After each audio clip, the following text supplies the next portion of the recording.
Parashat Tetzavé. Alors, Parashat Tetzavé, on va regarder un petit peu le, c'est le, c'est la période, un petit peu le rapport Tetzavé Purim, puisque souvent Tetzavé tombe aux alentours de Purim. Alors, c'est la première question.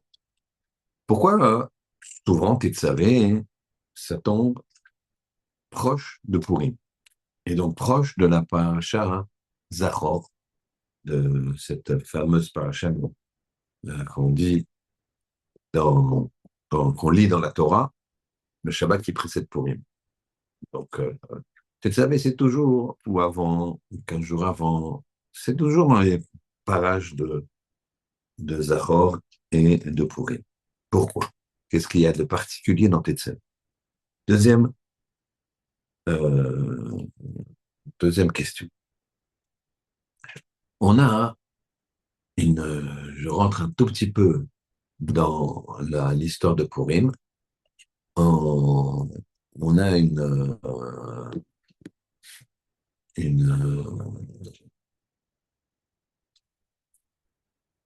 comment dirais-je, on a une histoire de Purim qui est que l'on on a un point commun avec différents empereurs de Babylonie, qui sont, en l'occurrence, Nabucodonosor, Belshazzar et Achashverosh.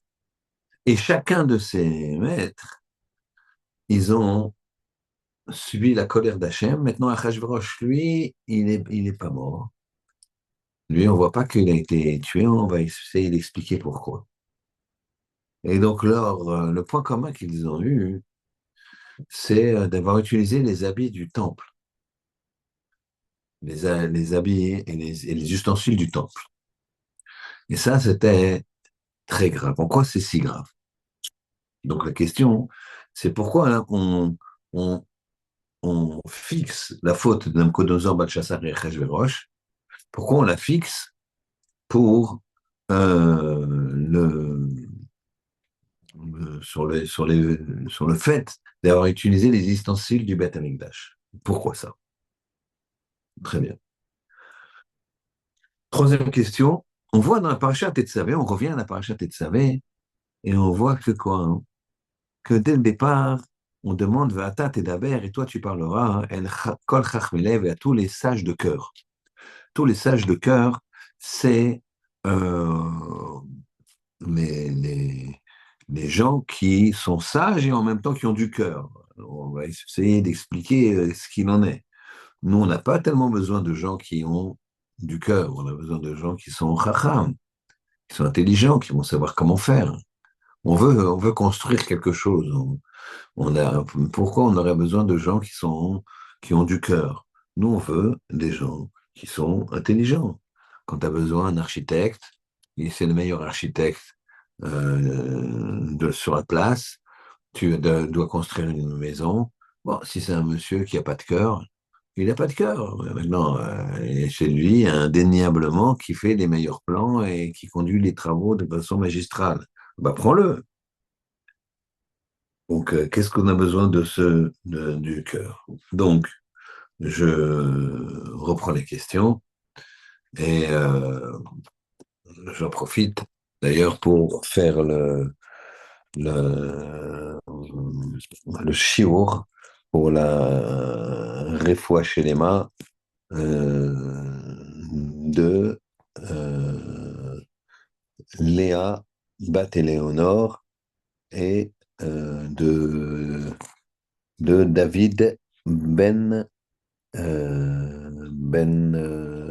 Serge. Voilà. Qu'Akadosh Baruch Hu lui accorde une Refoua Shelema, lui et à tous les cholés à Israël, et notamment également à Dina Bat Simcha, à David Haniel ben Esther, à Moshe ben Miriam et à Déborah Bat Ninet, ainsi que tous les cholés à Israël. Donc je reprends les questions. Pourquoi Tetzavé, c'est tout le temps proche de Purim ou de Parashat Zachor? En quoi était si grande la faute de Nabucodonosor, de Belshazzar et d'Achashverosh? En quoi elle était si grande? Troisièmement, pourquoi pour confectionner tous ces vêtements, tous les ustensiles, etc., on a besoin de Chachmé Lev, de gens qui ont une sagesse de cœur. Tu as besoin d'orfèvres, tu as besoin de gens qui savent construire, tu as besoin de stylistes, tu as besoin d'architectes pour, si on parle surtout là dans ce paracha des vêtements, mais certains ustensiles dont on a parlé, mais t'as pas besoin quel rapport avec le lait? Très bien.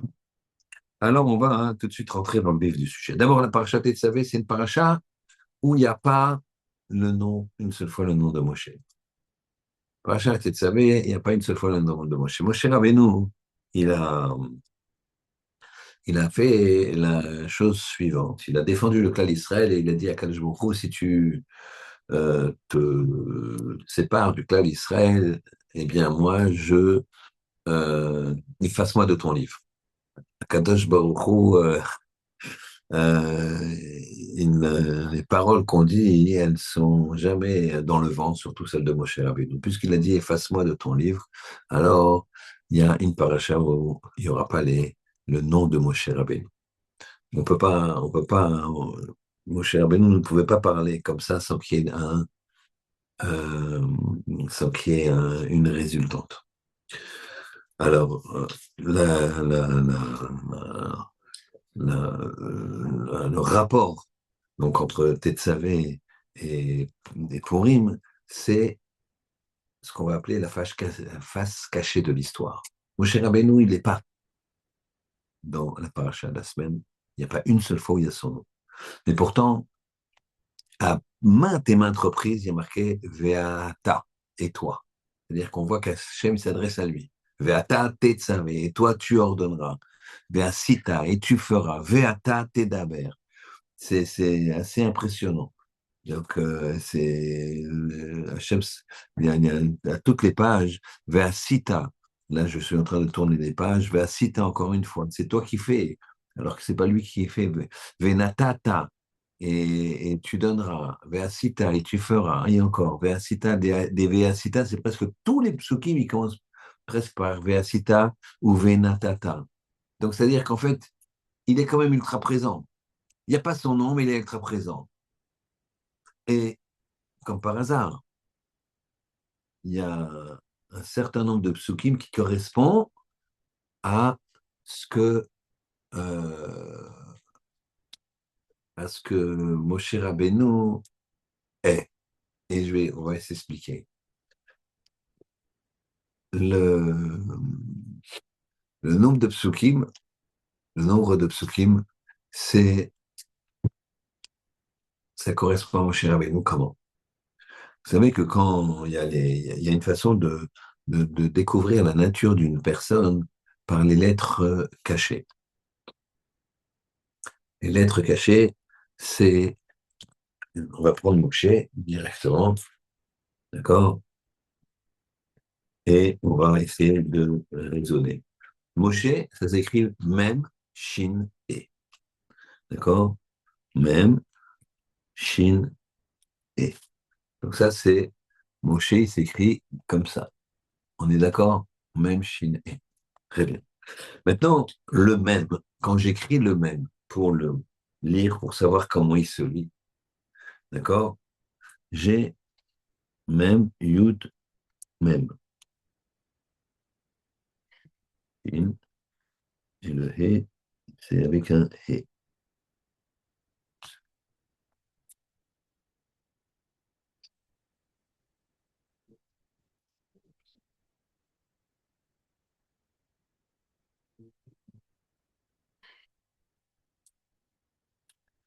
Voilà. Même, il y a même Yud, même. Donc, vous voyez, là, si je fais une séparation, quand je veux lire le même, ça se lit même. Mem, Shin, He, quand je lis le mot lui-même. Quand je vais écrire même, le mot même, même, Yud Mem, Shin et He. On est OK? Les lettres cachées, on va les additionner. Ça fait Yud, ça fait 10, Mem, ça fait 40 égale 50, Nun, c'est 50, et Aleph, c'est 1. Ça fait 101. 101. D'accord? Donc ça, c'est la face cachée de Moshe. C'est 101. Et c'est d'ailleurs le, la valeur de Michael. D'accord? C'est pour ça qu'à un moment, le Midrash nous raconte à la fin, à la mort de Moshe, quand Moshe, il n'est pas redescendu, on parle de la fin, il est monté mourir, d'accord? Et il est monté avec Yahushua. Yahushua est descendu seul. Et le clan d'Israël n'a pas accepté Yahushua. Ils ont dit, tu l'as tué, ça ne marchait pas. Il a dit, non, c'est moi qui dois prendre la suite, ça ne marchait pas. Alors la voix d'Hachem s'est fait entendre, et, et Hachem, il a dit, il y aura un ange qui va marcher devant vous. Et quand ils ont entendu ça, ils se sont calmés. Et le Gaon de Vilna dit, c'est l'ange Michael. Et le Gaon dit, alors, non, parce que l'ange Michael, en fait, c'était on va dire, la projection de Moshe. Pourquoi? Parce que c'est les lettres cachées qui font 101, c'est la même gematria que Michael. Vous voyez, le même, c'est 40, le Yud, c'est 10, 20, 1, 30. D'accord? Je vous ai mis les lettres dessous, vous faites le calcul. D'accord? Même 40, Chaf 20, d'accord? Et Yud, pardon, 40 et le Yud 10, ça fait 50, d'accord? Chaf 20, on est à 70, le Aleph, c'est 1, 71, Lamed 30, 101. Et combien il y a de psukim dans la paracha Tetzaveh? Vous êtes très fort, magnifique, vous faites les gématries et tout. 101. C'est-à-dire que Moshe, il est là, il est ultra là, d'accord? Moshe, il est ultra là. Très bien. Bien que, il a dit efface-moi de ton livre. Alors Hachem, il a dit ok, efface. Mais il est ultra là quand même. Mais le nom n'est pas là. Très bien. Donc en fait, ce qu'il faut regarder dans la vie, c'est la face cachée de l'histoire. Il faut comprendre ce qu'il y a derrière la vie. Si quelqu'un il passe sa vie comme ça, à courir, je sais, je le dis souvent, à perdre sa vie à la gagner, d'accord? Et là, ils sont là, et les gens, ils vont, un texto, Rav, non, j'ai trop de travail, je peux pas venir au chiour, mais c'est un chiour par semaine, un chiour par semaine. T'as trop de travail, tu crois que c'est ça qui va faire, c'est comme Jvorou qui envoie là, qui envoie la parnassa, tu crois que c'est le nombre d'heures qui fait que, c'est pas le nombre d'heures, c'est jamais le nombre d'heures qui fait que ça, que c'est comme ça. C'est jamais, jamais le nombre d'heures. Jamais. Ça n'a demandé votre propre expérience. C'est tout d'un coup, voilà, j'ai un de mes fils qui a envoyé, je crois, 500 CV, par informatique, 500 CV. Il a eu des réponses et ça marchait pas. Et ceci dit, c'était ça dans l'informatique. Il a pris son portable et il a été, travailler à la bibliothèque. Et en sortant, il est passé par une société. Il a vu, il est entré dans une société. Il est passé dans la rue. Il a vu à côté de là où il était à pied. Il y avait une société qui l'intéressait. Il a vu, c'était le siège de cette société. C'était un consultant. Il est monté, il a dit, est-ce que je peux voir le directeur du personnel? Je lui ai dit, pourquoi? Parce que voilà, je voudrais proposer. Je dis, monsieur, il faut déposer un CV, etc. Mais non, mais j'ai le temps, etc. Et je peux attendre. Et je dis, bon, la dame à l'accueil, elle a appelé. La personne, elle est venue, elle dit, vous faites quoi? C'est dans quoi? Dans data science. Et il lui a dit, bon, venez, suivez-moi. Il a mis dans un bureau, il a dit, regardez, voilà, est-ce que vous pouvez être capable, en 2 heures, de me faire un programme qui ferait ça, ça, ça, ça, ça? Est-ce que vous êtes capable? Voilà, allez-y. Il avait son ordinateur, tac, tac, tac, tac, et puis voilà, il a trouvé son stage. Comme ça. Et donc après, ça a bien marché avec eux et ils l'ont embauché. Donc c'est-à-dire que tous ces CV qu'il a fait, etc., etc., rien, ça n'a rien servi. Par contre, il est venu, et par hasard, il a vu le trait, tac, tac, tac. Et c'est le ribono chez l'Olam, c'est pas. Alors ça veut pas dire qu'il faut quand même pas envoyer des CV, mais quand on a des heures fixes de limoud et on a des heures fixes de limoud, ça doit pas bouger. Ça, c'est des choses qui sont. Bon, bref, je n'accuse personne, je juge personne. D'accord? Tout le monde a des impératifs, mais il faut comprendre, voir pourquoi on est dans ce monde. Et c'est ça le principe. Et c'est pour ça que c'est une paracha extraordinaire. C'est pour ça que c'est Purim, c'est extraordinaire. Purim, on est réellement, c'est la fête qui dévoile un petit peu ce qu'on est et ce qu'on doit être. D'accord?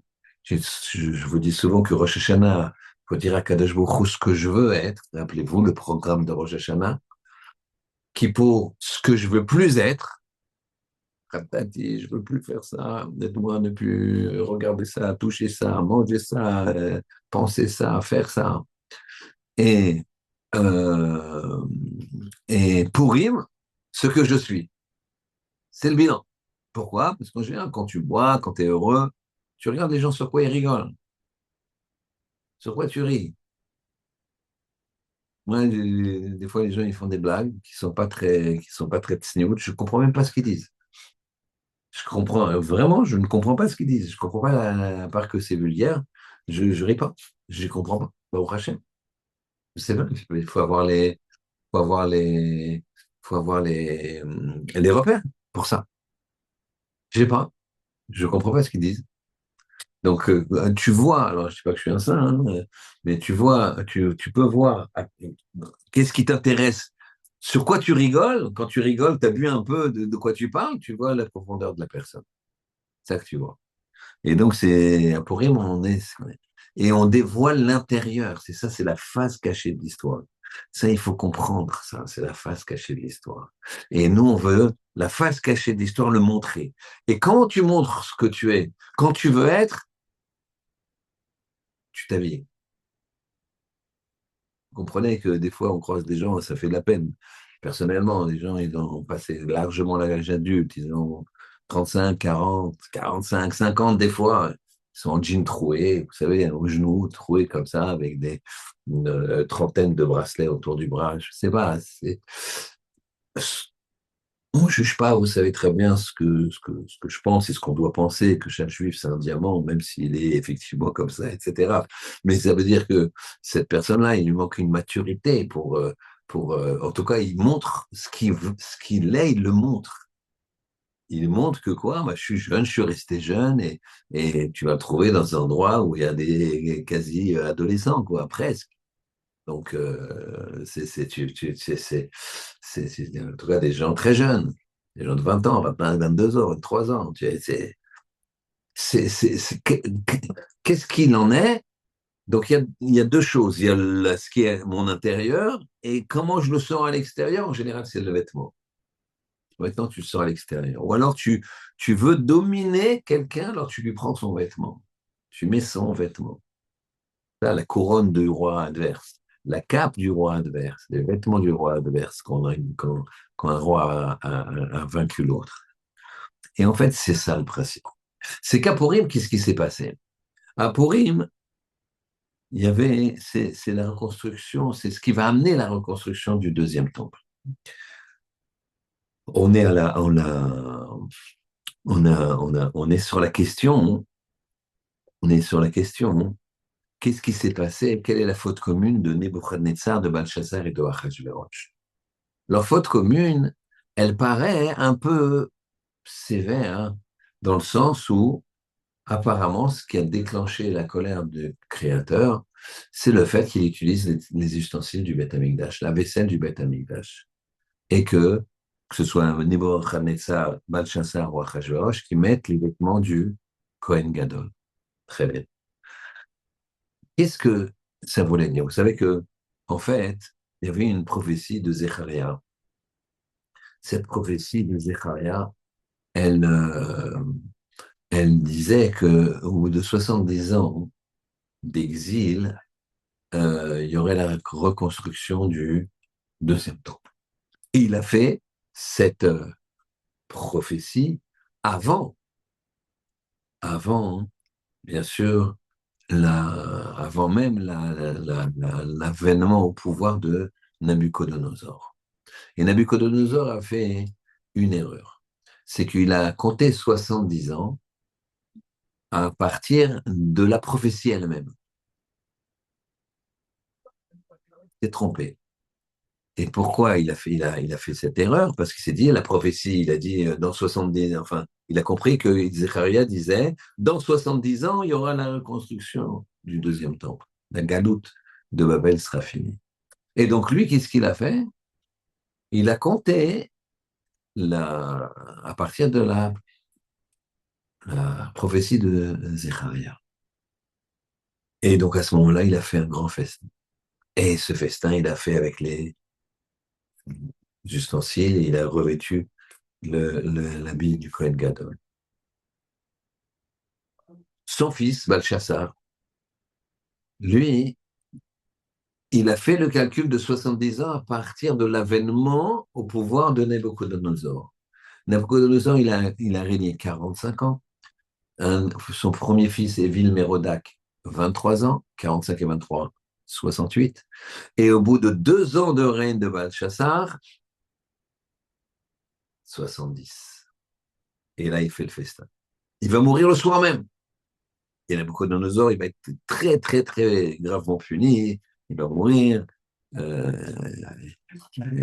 Évidemment, Hachem va le punir très sévèrement, Nabucodonosor.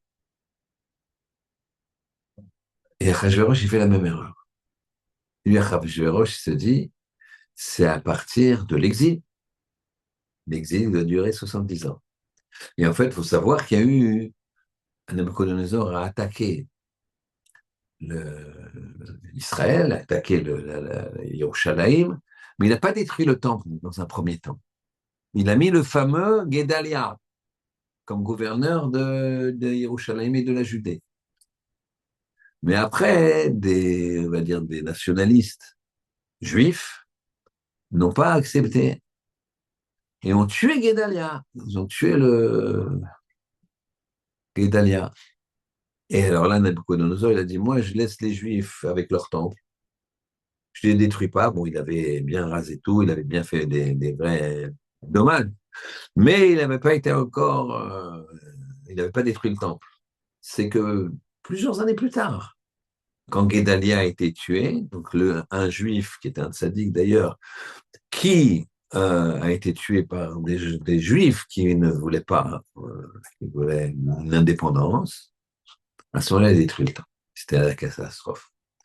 Et donc, qu'est-ce qu'il a fait, lui, Balthasar? Il a compté à partir de la première victoire de Nabucodonosor, pas de la destruction du temple.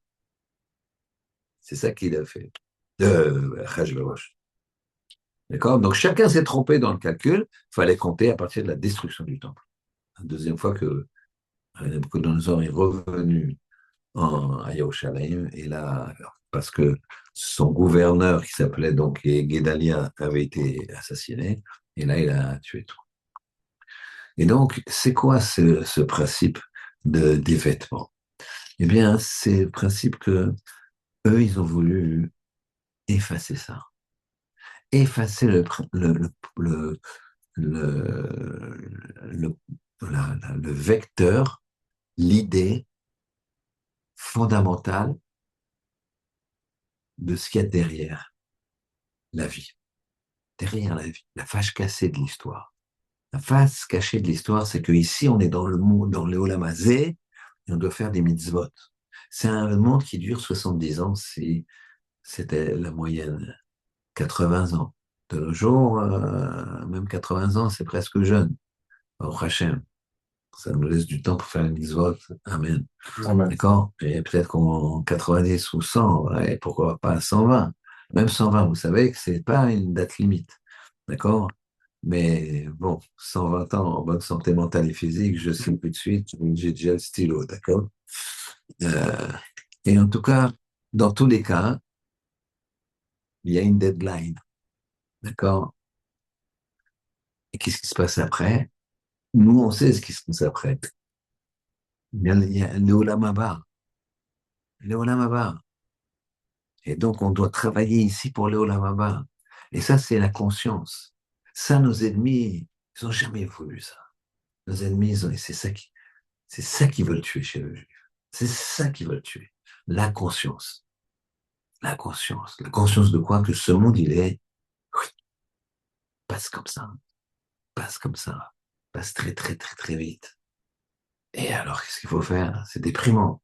Non, parce qu'au contraire, fais des mitzvot. Remplis, entre guillemets, les caisses de mitzvot. Chavetz Chaim, il dit comme ça, c'est un homme qui avait beaucoup d'argent. Il explique à ses enfants, je suis désolé, je vais vous laisser un petit peu, mais moi, je sais que là-haut, il faut payer. C'est, j'ai gros là-bas. Et donc, je ne sais pas à quelle monnaie il faut, donc je vais vendre tout ce que j'ai et je vais prendre un peu de livres sterling, un peu de dollars, un peu de shekel, un peu d'euros. D'accord? Et puis, alors les enfants, et disent à leur père, bon, hein, le père, il niftar, ils font ce qu'il a dit. Ils le mettent dans le cercueil avec tout l'argent. Ça monte là-haut, puis là-haut, il commence à. C'est une image du Chavetz Chaim, je vous le refais avec la monnaie de nos jours. D'accord? Et donc là, il arrive et il voit, ah, c'est vrai, l'eau là-bas, c'est sympa, il y a un petit vent, 22 degrés. Enfin, moi, c'est ce que j'aime. Après, il y en a qui disent 22, c'est froid. D'autres qui disent 22, les vrais Ashkenazes 22, c'est trop chaud. D'accord? Chacun, il a son kiff. Moi, c'est plutôt 22, 24. Un tout petit vent. Un beau soleil, par contre. Soleil bleu. Et là, t'es là. T'es en face de, je sais pas, une forêt, une montagne, une mer, là. T'es dans la nature. Petit coca frais. Ah, et puis tu payes. Tu arrives, tu payes, tu dis, bon, tu sais pas trop. Tu dis, bon, dollar, c'est international. Tu prends une liasse de dollars. Tenez, mon brave. Tu dis, monsieur, on n'accepte pas. Je dis, bon, les livres sterling, on n'accepte pas. Les euros, je sais pas, je crois que ça vaudra plus, déjà, ça vaut plus grand-chose, mais on va voir. D'accord? Euh, on n'accepte pas ça, monsieur. Il dit, voilà, j'ai mangé gratuit, c'est quoi cette histoire? Il cherche d'autres choses. Et il y a un papier qui tombe de sa poche quand il met sa main dans la poche pour voir s'il n'a pas d'autre monnaie de quelque chose. Et là, l'ange qui est en train de le servir et qui attend qu'il paye, il a dit, c'est quoi ce votre papier-là? Faites voir, j'ai l'impression que là, il est lumineux. Comment il est lumineux? Je vais le jeter. Non, non, non, chez nous, faites voir. Ah, ben voilà, c'était un petit don qu'il avait fait, un reçu CERFA de quelques euros. Il dit, avec ça, ouah, c'est bon ça. D'accord? Je peux vous refaire, allez, c'est ma tournée. D'accord? Ça, c'est la parabole du Chafetz Chaim. C'est ça qu'ils ont pas voulu. En mettant la kedusha, en mettant les vêtements du Kohen Gadol, ils ont dit, tu vois, ces vêtements-là, ils sont chol. Il n'y a rien à voir. C'est des choses, c'est juste pour le look. On va lancer une mode. On va appeler Christian Dior et on va lui dire, regarde, t'as vu les vêtements du Kohen Gadol? On va lancer la mode et tout, ça va être super, etc. Ils ont voulu désacraliser tout ce qui était dans le Beth Amikdash. C'est pour ça que quand ils ont brisé le Beth Amikdash, les Romains également, ils ont tout rasé. Pour ça que les nazis, ils ont cassé c'est pas seulement les choules qu'ils ont cassé les cimetières. Ils ont détruit des cimetières. Pourquoi? Qu'est-ce que tu t'acharnes sur des cimetières? Tu veux quoi? Qu'est-ce que tu cherches? Goebbels et Marchemo, il a dit ça. Je l'ai vu quand j'étais petit, sur un documentaire. Je l'ai vu. Je l'ai vu. Faut pas voir un rachat. C'est pas bien de voir un rachat, mais je l'ai vu. Il y a un documentaire comme ça sur l'analyse, mais lui, on voit Goebbels qui dit comme ça dans un meeting, ça fait peur. Il criait, c'était, de nos jours, ça passerait pas, on dirait, il faut le mettre à l'asile, l'allemand Adolphe et tout. Et quand leur meeting, c'est ouais, tu les vois, s'il y avait eu la vidéo, jamais il serait passé. C'était pas possible de voir ça. Ils avaient l'air vraiment possédés. Mais c'était pas qu'ils étaient possédés. Il y a beaucoup de, c'est pas le chiot aujourd'hui de faire ça, mais bon, puisqu'on y est, il faut savoir que les fautes qu'on fait principalement avec notre corps, hein, d'accord, hein, eh bien, ça crée des mashritim, ça s'appelle, des destructeurs. Puisque avec la semence, on peut créer, voilà, un homme, d'accord? Et cet homme, il peut faire quelque chose, je ne parle pas de moi, mais il peut faire des choses merveilleuses avec les mitzvot, etc. Donc, c'est extraordinaire, tu crées la vie. Et donc, ça veut dire que si c'est mal employé, bah, tu crées le contraire. Et donc, c'est des êtres comme ça qui sont haineux, qui sont haineux envers la personne qui l'a créé. Il dit, au lieu de me créer bien, tu m'as créé tordu. Donc, il déteste la personne qui a fait ça. Et cette personne, elle ne va pas avoir de bracha, elle va avoir des problèmes dans sa vie à cause de ça. Et la tchouva, elle est là pour ça, elle est là pour empêcher ça. Mais c'est pas seulement ça. C'est qu'il va avoir la haine comme ça de ce qu'il est, cette personne, c'est-à-dire un Ben Israël. Et à ce moment-là, il va aller, il va chercher dans le monde celui qui déteste le plus les Juifs et lui donner de la force. C'est pour ça qu'on voit que dans les gens qui détestent le plus, ils ont eu une baraka, ils ont eu pendant un certain temps, ils ont eu une puissance inouïe, une protection même inouïe. C'est des forces du mal. Et on le voit. L'Allemand, il a échappé à des attentats. Il y a une bombe sous la table. Elle n'a même pas blessé. Elle n'a même pas blessé. Le 20 juillet 1944. Les généraux, ils en avaient marre. Ils étaient sûrs, les généraux allemands, ils se dit, on a perdu la guerre, il vaut mieux s'arrêter au lieu de perdre encore On a perdu, c'est terminé. Ça a été jusque pendant presque un an. 8 mai 45. Si ça avait marché, bah, il aurait été. Eh bien, il a eu une chance inouïe. Donc, c'est jusqu'au jour où Hachem il a décidé, ça y est, terminé. On en finit avec lui. D'accord?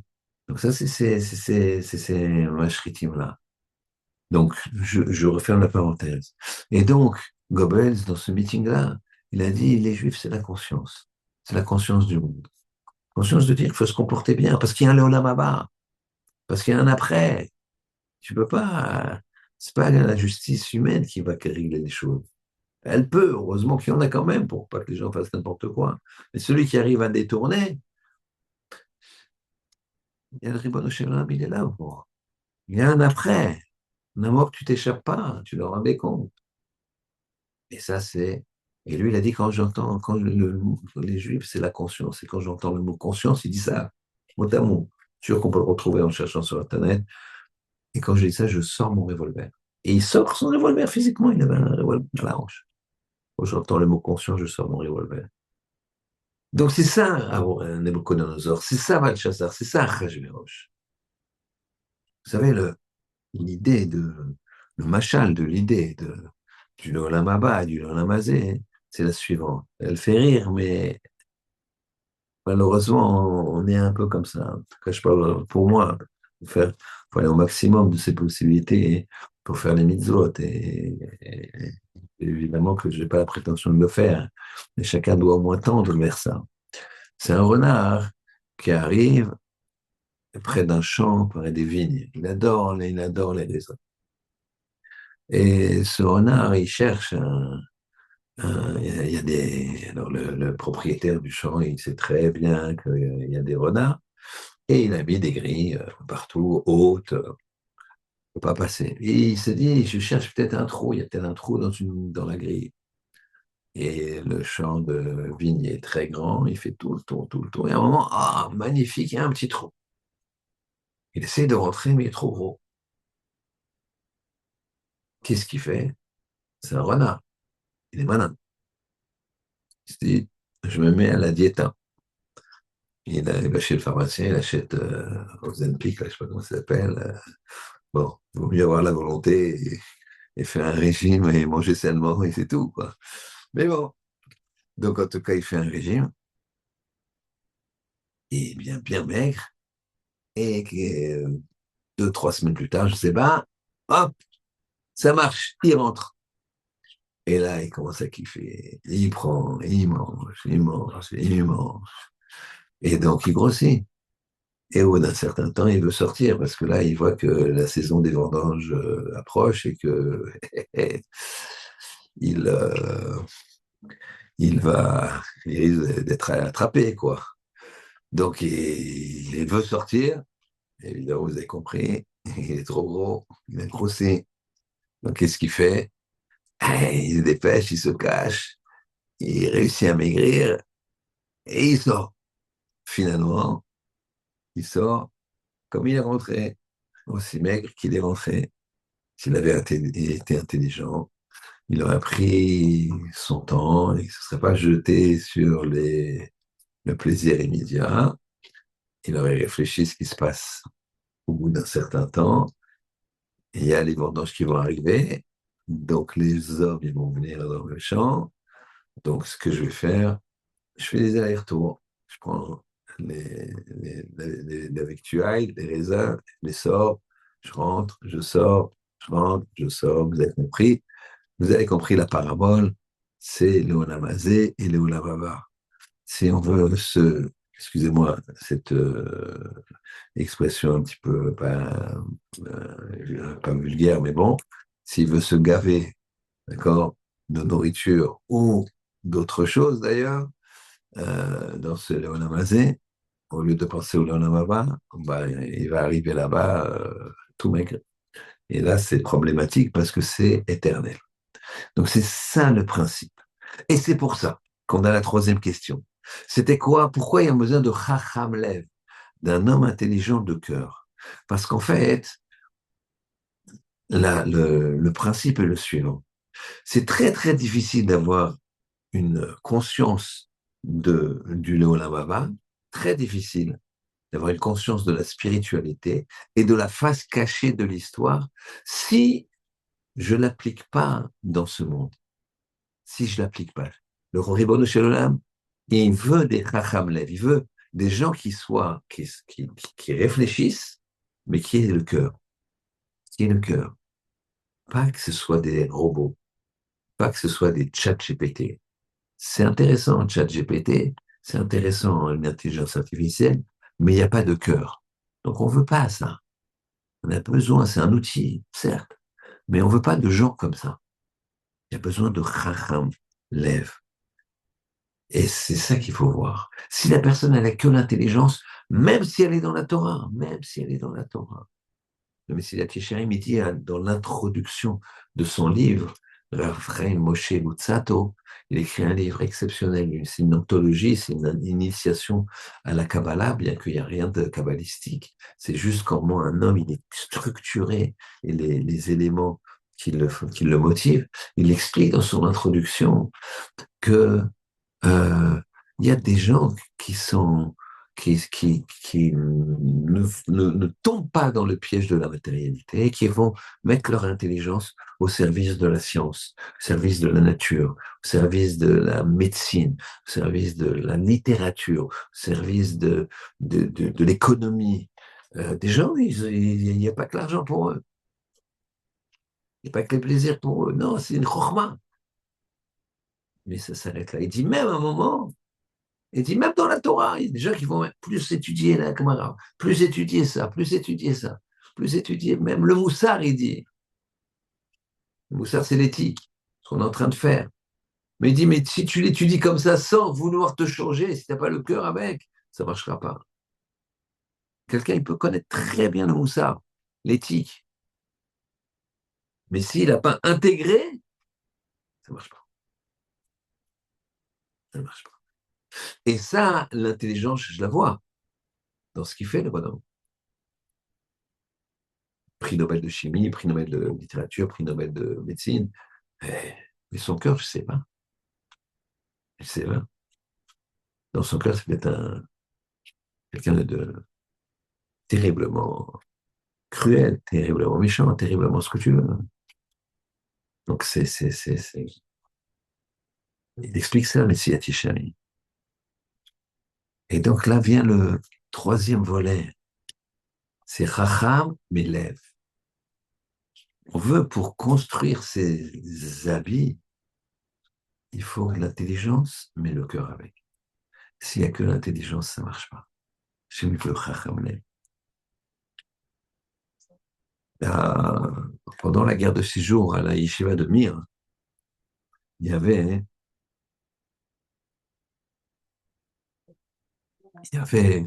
une. La Jordanie était juste à côté. Yeshiva de Mir, c'est à Mea Shearim. Donc de l'autre côté, c'était les Jordaniens. Et après, ils se sont aperçus que sur le toit de la yeshiva, il y avait des obus qui n'avaient pas explosé. Et que s'ils avaient explosé, ça aurait fait un massacre au toit de la yeshiva. Le Rosh Yeshiva, il a convoqué tous les élèves, il leur fait une dracha de remerciement, de remercier Hachem. Il a dit, vous pensez que c'est notre Torah, c'est lui-même qui dit ça. Écoutez bien ce qu'il a dit. Vous pensez que c'est la Torah qu'on a étudiée. C'est sûr que la Torah, elle protège. C'est sûr et certain. C'est sûr que la Torah, quand un Bachour il est là, il étudie la Torah, c'est sûr que ça empêche des malheurs. C'est sûr et certain. C'est sûr et certain. Il y a ce qu'on appelle un effet boomerang. On va l'expliquer. Mais il dit, mais le fait que les yeshivas, elle a été sauvée, je vais vous dire pourquoi. La cuisinière qui fait les repas, c'est une femme que le mari, malheureusement, a abandonnée. Ce qu'on appelle une agouna. Elle ne peut pas se remarier. Elle est partie et c'est déjà dur de retrouver les gens de nos jours, malgré tous les systèmes. Mais c'est quand même beaucoup plus facile qu'en 1967, qu'il y a 60 ans. Pas d'informatique, pas de réseau, pas de truc, pas de machin, pas de satellite. Enfin, je ne crois pas qu'en 67, il y avait des satellites.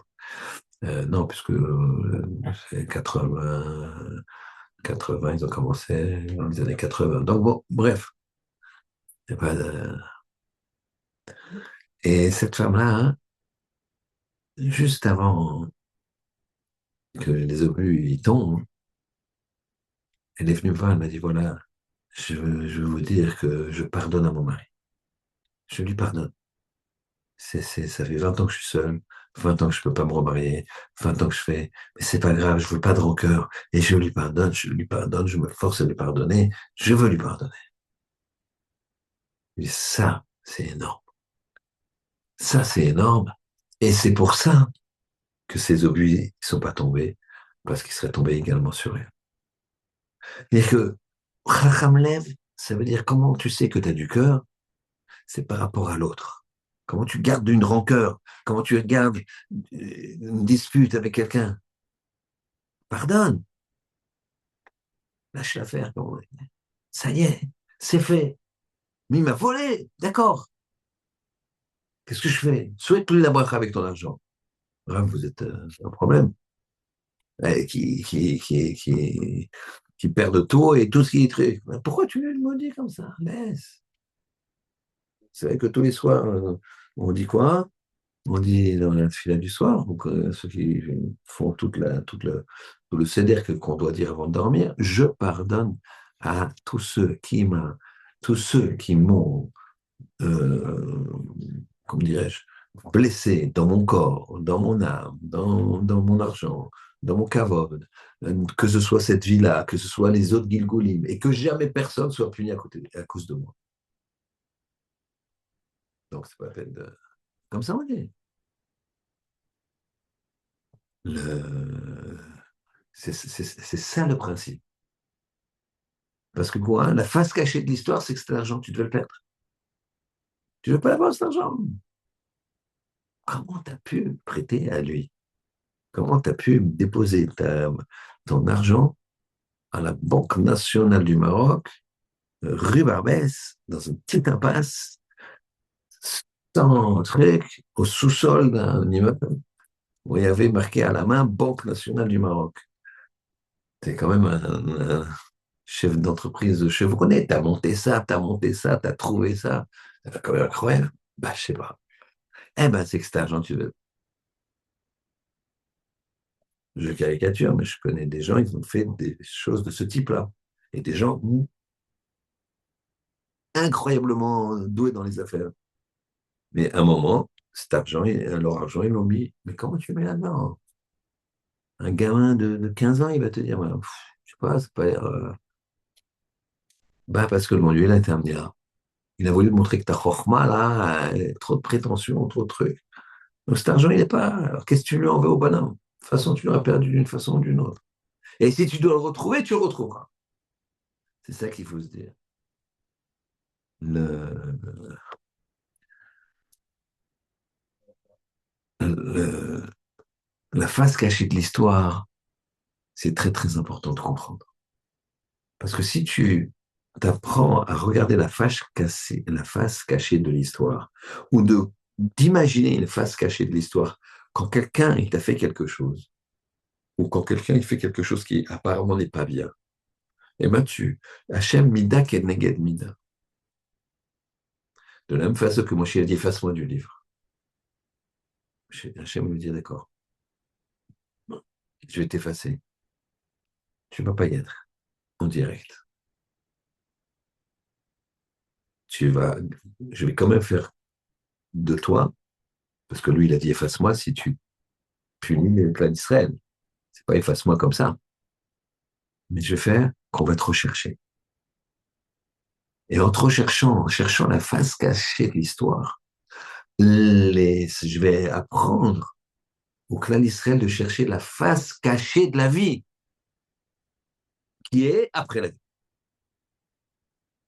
Qui est après la vie. C'est le principe. Donc, les méthodes, il faut les faire au maximum. C'est marqué dans Pirkei Avot. Un jour, il dit, c'est Amar Rabbi Yossi Ben Kisma. Rabbi Yossi Ben Kisma, il a dit, pas machat un jour, rien mais alech vadelech. J'allais en chemin. Ou pas Kabi Adam Echad, j'ai rencontré un homme. Mais Nathan Shalom, je lui ai dit bonjour. Tu vois, Rabbi Yossi Ben Kisma, c'est un grand maître. Il dit bonjour au premier. Rabbi Yochanan Ben Zakkai, c'était le Nassi, le Gadolador de tout le cas Israël.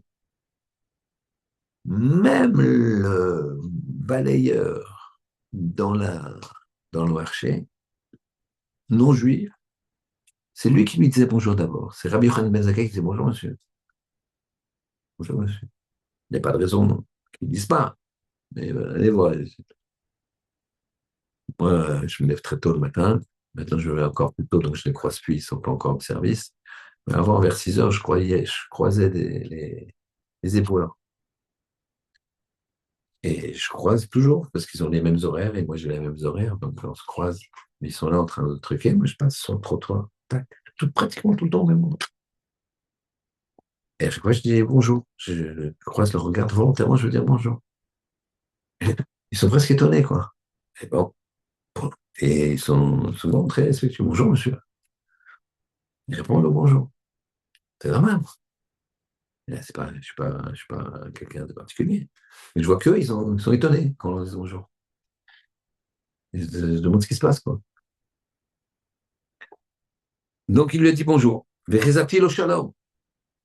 D'accord? Amarli, il m'a dit, Rabbi, Meze makomata.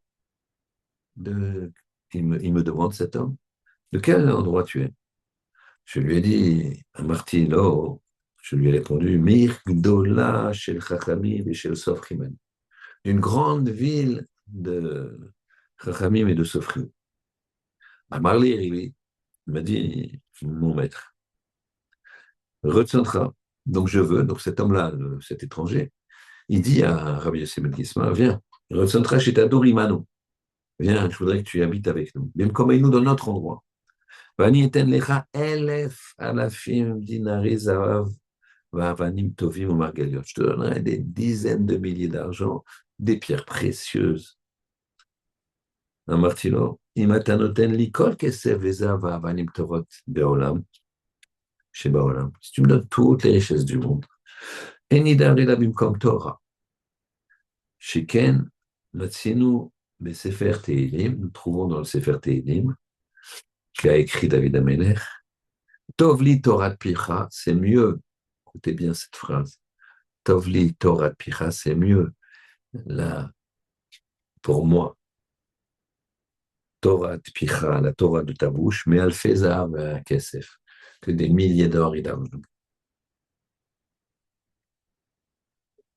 Et il continue.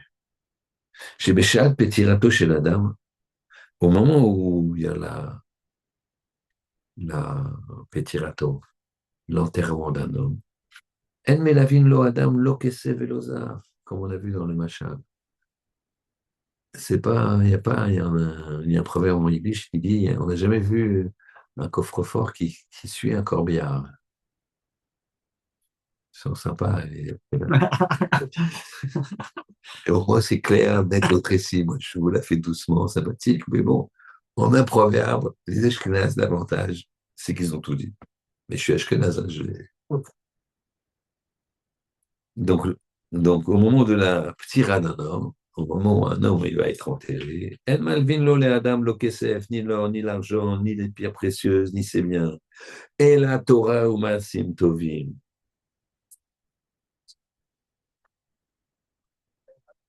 Ici, on peut se demander pourquoi Rabbi Yossi Ben Kisma, il n'a pas suivi cet homme-là.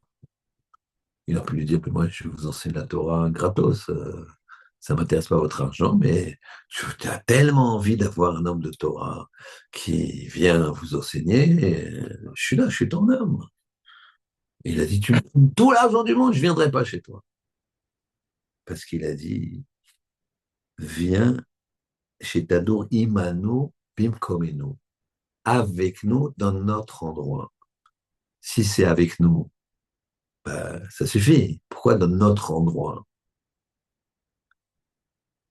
Nous, on a des façons de faire, des minagim. Bon, on est un petit peu moderne comme ça, hein. Il a dit, vous voulez la Torah ou on n'est pas de la Torah? Oui, on veut, mais on a une façon. Il a dit,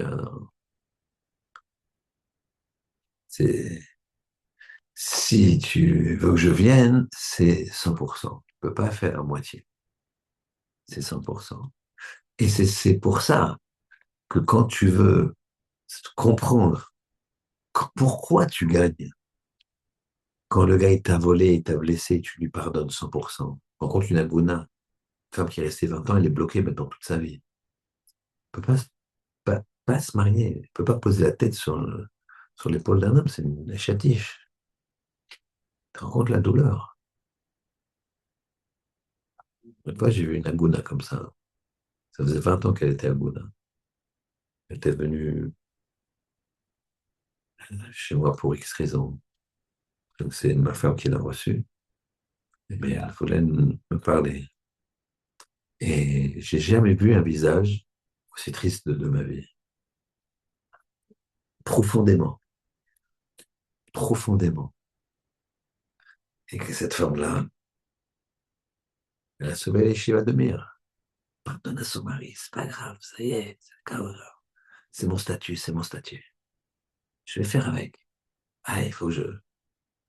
Le bonheur, c'est pour plus tard. Je vais faire avec. L'épreuve est là, je fais avec, elle a dit. C'est extraordinaire. On se rend pas compte. C'est des, c'est là le vrai choix. C'est là le choix de la vie, de ce qu'il y a derrière, la face cachée de l'histoire. Pour bien comprendre la puissance du Olam Abba, il faut regarder la face cachée de l'histoire de nos vies, de la vie de l'autre. Il y avait finira avec ça, hein. Il y avait aux États-Unis, j'ai une histoire extraordinaire. Il y a un livre qui s'appelle La face cachée de l'histoire. Et je me rappelle d'une histoire, hein, qui était la suivante. Une dame, une vieille grand-mère, veuve, euh, qui était tout le temps très, très affable, très, très gentille. Une super grand-mère, tout le temps souriante, malgré un petit peu avec l'âge, malgré le fait qu'elle a perdu son mari, tout le temps avenante. Et puis, elle n'était pas si vieille, pas très jeune non plus, elle vivait seule. Et c'est ses petites filles, elle avait beaucoup de petites filles, qui se relayaient la voir chacune en sortant du lycée, de school, de chacune, celle-là elle avait 14, l'autre 15, 16, 17. Elle avait plusieurs enfants qui habitaient dans son quartier. Et donc, ces petites filles venaient souvent voir leur grand-mère. Et puis, tout d'un coup, elle commençait à devenir très agressive, très agressive. Et donc, elle était blessante, elle était comme ça. Et les petites filles, elles ont commencé à dire à leurs parents, voilà, ça y est, chaque fois, c'est une réflexion, je ne comprends pas, elle a changé, mamie, comment elle est, c'est pas possible, c'est terrible. Et il y en a une qui a continué. Et elle se prenait pareil. Et elle sentait qu'il y avait quelque chose qui ne va pas. Comment elle a pu changer comme ça? Alors, elle s'est mise sur le fait que personnes âgées, ils ont un peu mal au dos, ils ont su, ils sont que ça, tu sais, quand t'es pas, d'accord? Les hommes, c'est pire, dès qu'ils ont un petit peu faim, ça y est, ils sont agressifs. Donc, j'explique ça aux femmes, d'accord? Je leur dis, bon, vous savez quoi, hein, dès qu'il arrive du travail, de l'endroit, vous lui mettez, ouvre la bouche, voilà, mange un peu, fait dodo, t'es le plus beau, t'es le plus intelligent, ça y est, votre soirée elle est tranquille. D'accord? On est, on est comme ça. Mais après, il faut que chacun fasse ce qu'il doit faire. Et donc, parce que quand t'as mal quelque part, quand t'es pas bien, alors t'es plus tendu. Donc elle se dit, je sens que c'est bizarre, mais on peut pas le laisser seul maintenant. Mes cousines, ma sœur, elle vient plus voir ma grand-mère, donc elle est presque tous les jours, elle. Et effectivement, elle était vraiment désagréable, même avec elle. Ouais, bah, fais comme, c'est que comme ta sœur, hein, elle vient plus, toi non plus, hein, qu'est-ce que tu viens? Enfin, t'as pitié de moi, c'est ça? Enfin, bref, boum, boum, boum, boum, boum. Et un jour, elle vient, comme d'habitude, elle se décourage pas. C'est ma grand-mère, elle se décourage pas. Et elle frappe à la porte, et c'est une jeune fille polie, même si c'est sa grand-mère, ça répond pas. Elle frappe, ça répond pas. Et elle ouvre la porte, elle est ouverte, la porte de la maison, c'était une petite maison. Ah, qu'est-ce qui se passe? Je connais ma grand-mère, si elle était sortie, les volets fermés, fermés à triple tour, c'est une femme seule, elle fait attention. Elle regarde et elle la trouve inanimée, allongée dans la cuisine.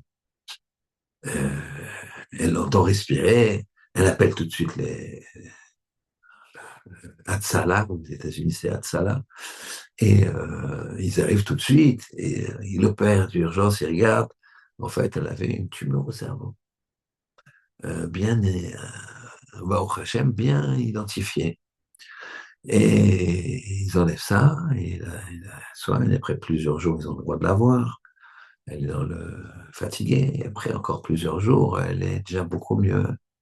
Elle est plus en soins intensifs, elle est plus là. Et la jeune fille, cette fille-là qui raconte l'histoire, elle dit, je vais voir ma grand-mère, et je m'imagine, qu'est-ce que je vais prendre encore, parce que déjà, elle était comme ça avant, mais maintenant qu'elle est alitée, qu'elle a la convalescence, et elle a la tête avec un bandeau, etc. Voilà. Et au contraire, elle dit, ma chérie, oh, que c'est gentil de venir voir ta vieille grand-mère, il fallait pas le déranger. Et elle regarde son père et elle dit, ouais, je sais pas ce qui s'est passé. Et après, le médecin, il a expliqué. Il a expliqué que la partie du cerveau qui était endommagée, c'était une partie qui avait une influence sur l'humeur. Sur l'humeur.